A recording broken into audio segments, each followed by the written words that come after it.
এখন মানুষ আসলে কিরকম, এই প্রশ্নের উত্তর এক একজন এক একভাবে দিবে।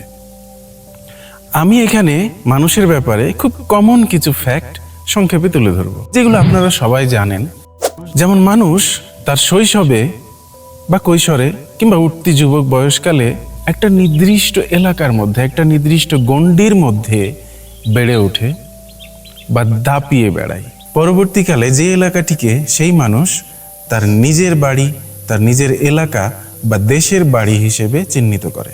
যৌবনে বা পরিণত বয়সে একজন মানুষের কর্মক্ষেত্র বা তার পরিচিতির গণ্ডি ধীরে ধীরে গোটা পৃথিবীব্যাপী বিস্তৃত হতে পারে। আরেকটা বিষয় হচ্ছে, এক মানুষের সাথে আর এক মানুষের সম্পর্ক মাল্টি ডাইমেনশনাল। একটা বিষয় তারা শত্রু, কিন্তু অন্য আরেকটা বিষয়ে তারা বন্ধু।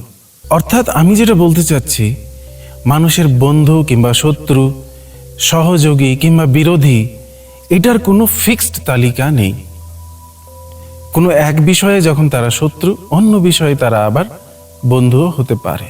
কোনো এক বিষয়ে তারা খুবই সহযোগী, অন্য আর এক বিষয়ে তারা কট্টর বিরোধী হতেই পারে।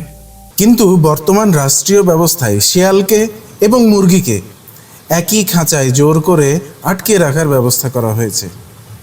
এটা আরোপিত বন্ধুত্ব, এটা প্রাকৃতিকভাবে উদ্ভূত বন্ধুত্ব নয়। এভাবে আপনি কখনোই শান্তিপূর্ণ সহাবস্থান নিশ্চিত করতে পারেন না।